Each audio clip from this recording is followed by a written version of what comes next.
ಈ 10 ದಿನಗಳಲ್ಲಿ 4ನೇ ಬಾರಿಗೆ ಪೆಟ್ರೋಲ್ ಮತ್ತು ಡೀಸೆಲ್ ಬೆಲೆಗಳನ್ನು ಹೆಚ್ಚಿಸಲಾಗಿದೆ. ಹಣದುಬ್ಬರದ ವಿಷ ವರ್ತುಲದಲ್ಲಿ ಜನ ಸಿಲುಕೋದು ಪಕ್ಕಾ ಎನ್ನುವಂತಾಗಿದೆ. ಪೆಟ್ರೋಲ್ ಬೆಲೆಯನ್ನ ₹2.87 ಮತ್ತು ಡೀಸೆಲ್ ಬೆಲೆಯನ್ನ ₹2.80ಗೆ ಏರಿಸಲಾಗಿದೆ. ಹೇಳಲಾಗುವ ಪ್ರಕಾರ ವಾಸ್ತವವಾಗಿ ಪೆಟ್ರೋಲ್ ತುಂಬಿಸೋಕೆ ಹೋದಾಗ ಲೀಟರ್ಗೆ ₹3 ವಿಧಿಸಲಾಗುತ್ತೆ. ಮೊದಲು ಮೇ 15ನೇ ತಾರೀಕು, ನಂತರ ಮೇ 19ರಂದು, ನಂತರ ಮೇ 23ರಂದು ಮತ್ತು ನಂತರ ಮೇ 25ರಂದು ಬೆಲೆಗಳನ್ನು ಹೆಚ್ಚಿಸಲಾಗಿದೆ. ಅಂದ್ರೆ ಸರ್ಕಾರ ಪ್ರತಿದಿನವೂ ಬೆಲೆಗಳನ್ನು ಹೆಚ್ಚಿಸುತ್ತಿದೆ. ಪೆಟ್ರೋಲ್ ಮತ್ತು ಡೀಸೆಲ್ ಬೆಲೆಗಳ ತೀವ್ರ ಏರಿಕೆ ಬಗ್ಗೆ ರಾಹುಲ್ ಗಾಂಧಿ ಪ್ರತಿಕ್ರಿಯಿಸಿದ್ದಾರೆ. ಹಣದುಬ್ಬರ ಮೋದಿಯ ದಾಳಿಯಾಗಿದೆ. ಅವರು ರಹಸ್ಯವಾಗಿ ನಿಮ್ಮ ಜೇಬಿಗೆ ಕತ್ತರಿ ಹಾಕೋಕೆ ಕಂತುಗಳಲ್ಲಿ ಪೆಟ್ರೋಲ್ ಮತ್ತು ಡೀಸೆಲ್ ಬೆಲೆಗಳನ್ನು ಹೆಚ್ಚಿಸುತ್ತಿದ್ದಾರೆ ಅಂತ ರಾಹುಲ್ ಹೇಳಿದ್ದಾರೆ. ನಾನು ತಿಂಗಳುಗಳಿಂದ ಆರ್ಥಿಕ ಬಿರುಗಾಳಿಯ ಬಗ್ಗೆ ಹೇಳ್ತಿದ್ದೆ.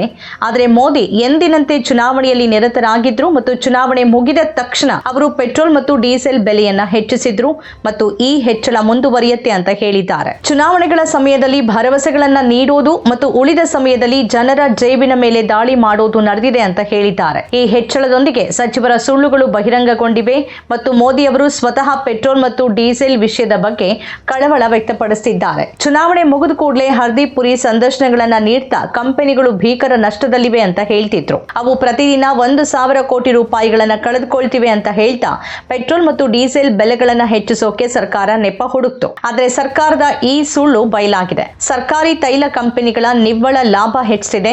ಪೆಟ್ರೋಲಿಯಂ ಕಂಪನಿಗಳು ತಮ್ಮ ಲಾಭ ತೋರಿಸುತ್ತಿವೆ. ಅವುಗಳ ಲಾಭ 41% ಹೆಚ್ಚಾಗಿದೆ. ಜನರ ಸಂಬಳ 41% ಹೆಚ್ಚಿಲ್ದಿರಬಹುದು, ಆದ್ರೆ ಪೆಟ್ರೋಲಿಯಂ ಕಂಪನಿಗಳ ಲಾಭ ಹೆಚ್ಚಾಗಿದೆ. ಹಾಗಾದ್ರೆ ಈ ಬೆಲೆಗಳನ್ನ ಯಾಕೆ ಹೆಚ್ಚಿಸಲಾಗ್ತಿದೆ? ವರದಿಗಳ ಪ್ರಕಾರ ಕಚ್ಚಾ ತೈಲ ಬೆಲೆಗಳು ಕೂಡ ಕುಸಿದಿವೆ.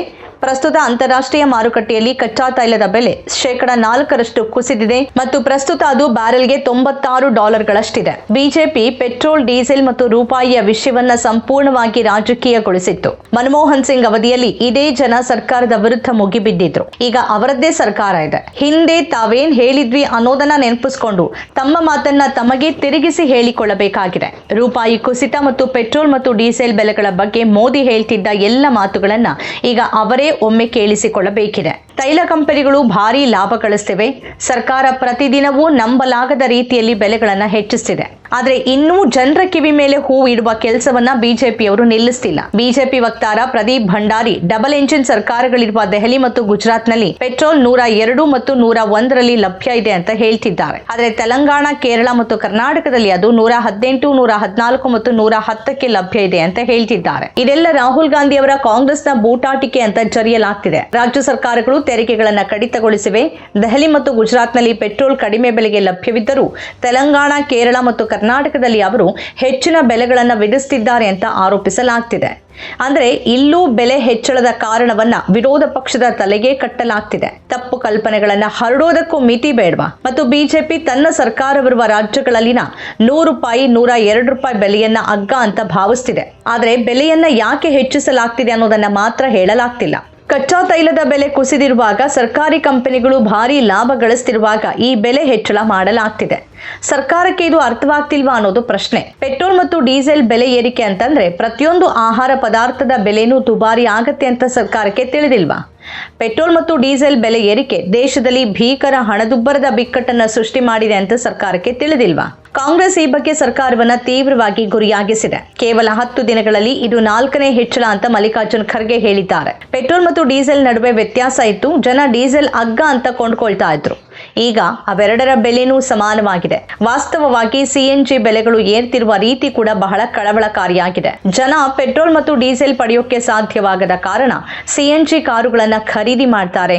ಆದರೆ ಸಿಎನ್ಜಿ ಬೆಲೆಗಳು ಕೂಡ ಏರ್ತಿವೆ. ಸಿಎನ್ಜಿ ಬೆಲೆಗಳನ್ನ ಹೆಚ್ಚಿಸಿದಾಗ ಬಸ್ ದರಗಳು ಮತ್ತು ಆಟೋ ದರಗಳು ಕೂಡ ಹೆಚ್ಚಾಗುತ್ತೆ. ಮಾಣಿಕಂ ಠಾಗೋರ್ ಹೇಳೋ ಪ್ರಕಾರ 2014ರಲ್ಲಿ ಡಾಕ್ಟರ್ ಮನಮೋಹನ್ ಸಿಂಗ್ ಅವರು ಮೋದಿಗೆ ಅಧಿಕಾರ ಹಸ್ತಾಂತರಿಸಿದಾಗ ಕಚ್ಚಾ ತೈಲ ಬೆಲೆ $114 ಆಗಿತ್ತು. ಆಗಲೂ ಭಾರತದಲ್ಲಿ ಪೆಟ್ರೋಲ್ ಬೆಲೆ $72 ಇತ್ತು. 2016ರಲ್ಲಿ ಕಚ್ಚಾ ತೈಲ ಸಾರ್ವಕಾಲಿಕ ಕನಿಷ್ಠ ಮಟ್ಟ ತಲುಪಿ $27 ಆಯಿತು. ಆಗಲೂ ದೇಶದಲ್ಲಿ ಪೆಟ್ರೋಲ್ ಬೆಲೆ $64 ಇತ್ತು. 2026ರಲ್ಲಿ ಕಚ್ಚಾ ತೈಲ ಬೆಲೆ ಕಡಿಮೆಯಾಗಿ $97 ತಲುಪಿದೆ. ಇದರ ಹೊರತಾಗಿಯೂ ಪೆಟ್ರೋಲ್ ಬೆಲೆ ಇನ್ನೂ $100ಗಿಂತ ಹೆಚ್ಚಿದೆ.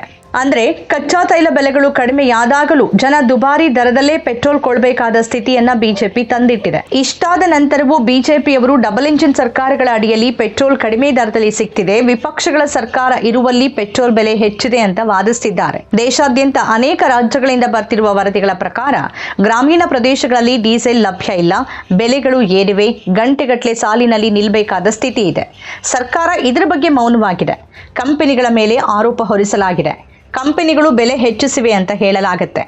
ಚುನಾವಣೆ ನಡೀತಿರುವಾಗ ಕಂಪನಿಗಳು ಬೆಲೆಗಳನ್ನು ಹೆಚ್ಚಿಸೋದಿಲ್ಲ.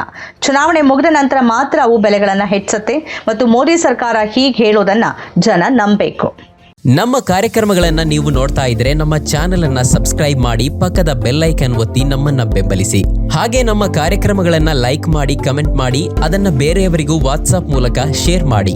ನೀವು ಹೀಗೆ ಮಾಡಿದಾಗ ನಮ್ಮ ಚಾನೆಲ್ ಇನ್ನಷ್ಟು ಮತ್ತಷ್ಟು ಜನರಿಗೆ ತಲುಪಲು ನೀವು ನಮ್ಮೊಂದಿಗೆ ಸಹಕರಿಸಿದ ಹಾಗಾಗುತ್ತೆ. ಇದು ನೀವು ಯಾವುದೇ ಖರ್ಚಿಲ್ಲದೆ ಕೆಲವೇ ಸೆಕೆಂಡುಗಳಲ್ಲಿ ನೀಡಬಹುದಾದ ಸಹಕಾರ.